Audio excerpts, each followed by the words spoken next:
सुप्रभात बच्चों। कल हम बात कर रहे थे आदिकाल के समय की प्रवृत्तियों के बारे में और हमने चर्चा किया था सामाजिक परिस्थितियों के बारे में।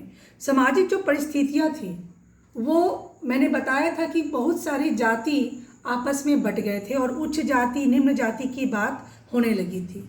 नतीजा क्या हुआ कि समाज जो था वो जाति के नाम पर अलग अलग हिस्सों में बट गया था और जहाँ एकता की कमी होती है उस समाज का उत्थान, उस समाज की उन्नति ऐसे भी बहुत ही दुष्कर हो जाती है।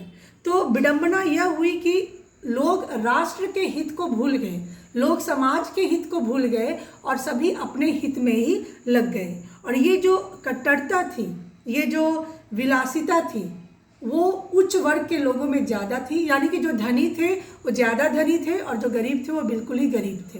तो जो धनी लोग थे वो विलासिता में लीन थे, अपने श्रृंगार पक्ष में लीन थे, अपने सुख सुविधा में लीन थे, और जो गरीब थे वो बिल्कुल ही महामारी का शिकार थे, अपनी गरीबी अपनी असुविधाओं के चंगुल में फंसे हुए थे। तो समाज में पूरी ही अव्यवस्था थी और इसका प्रभाव आदिकाल के साहित्य में भी पड़ा। तभी आदिकाल का साहित्य का जो सृजन है वो बहुत ही सशक्त नहीं हो पाया। समाज में जितनी संकीर्णताएं थी, संकीर्णता मतलब क्या होता है, बिल्कुल ही नैरो माइंड होकर सोचना, बिल्कुल ही संकुचित विचारधारा से सोचना। उसके बाद है सांस्कृतिक परिवेश।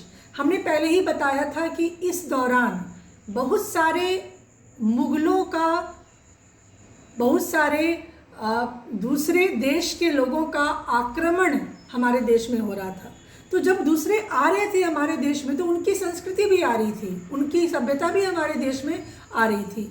तो कहीं ना कहीं ऐसा हुआ कि जो संस्कृति, भारतीय संस्कृति थी, वो उस समय बहुत ही सुंदर स्थिति में थी, क्योंकि कुछ मुस्लिम संस्कृति भी थी, कुछ हिंदू संस्कृति भी थी, और दोनों मिलकर एक संगीत, चित्र, मूर्ति कला, नृत्य कला इत्यादि कला में सांस्कृतिक परिवेश को सुदृढ़ करने का काम कर रही थी। हुआ ये कि दोनों संस्कृति, हिंदू और इस्लाम, दोनों एक दूसरे से प्रभावित हुए जब दोनों मिलकर रहने लगे। क्योंकि मुगलों का शासन जब हुआ हमारे देश में तो हमारे देश की हिंदू संस्कृति और उनकी इस्लामिक संस्कृति दोनों मिलकर जब रहने लगे तो सांस्कृतिक जो पृष्ठभूमि थी या सांस्कृतिक जो मंच था, जो धरातल था, वो बहुत ज़्यादा ही विकसित हुआ, बहुत ज़्यादा ही पोषित हुआ और सुदृढ़ हुआ। मूर्ति कला की दृष्टि से देखिए तो इस्लाम जो है वो मूर्ति पूजा का विरोधी रहा और हिंदू में मूर्ति पूजा की परंपरा रही है। पर दोनों ही सांस्कृतिक परिवेश का संक्रमण यानी मिलना इस काल में दिखाई देता है और हिंदू संस्कृति, मुस्लिम संस्कृति दोनों मिलकर किसी न किसी रूप में एक साथ इस काल में, आदि काल में 1050 से 1375 इस ईस्वी के काल में आगे बढ़े। इसी काल में भारत में देवी देवताओं की पूजा का प्रचलन हुआ, शिव की पूजा हुई, शक्ति की पूजा की गई और इस परिवेश में आदिकालीन साहित्य आगे बढ़ा। और इसलिए आप देखेंगे कि कुछ ऐसी भक्ति से संबंधित रचनाएं हैं जो आदिकाल की रचनाएं हैं, क्योंकि उस दौरान भी भगवान की भक्ति और देश की संस्कृति की बात हुआ करती थी। उसके बाद अंतिम बात जो है वो साहित्यिक परिस्थितियाँ।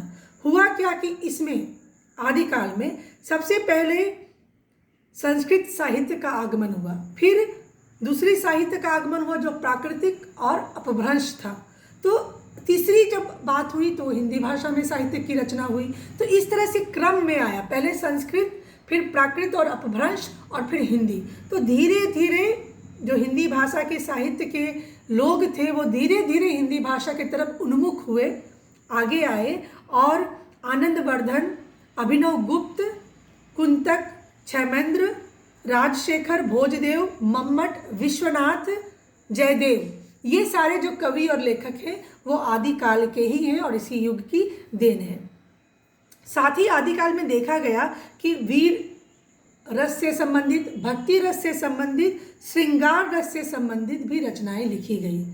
मैंने कहा था ना आपको कि कोई एक विशेष प्रवृत्ति इस काल में नहीं देखी गई, इसलिए रामचंद्र शुक्ल जी ने इसका नाम क्या रख दिया, आदिकाल। आदिकाल मतलब स्टार्टिंग पॉइंट, आरंभ होने का काल, क्योंकि कहीं वीरता की बात भी थी, कहीं भक्ति की बात भी थी, कहीं कहीं श्रृंगार मतलब प्रेम, मिलन, वियोग, तो उस तरह की भी रचनाएं कहीं कहीं देखी गई।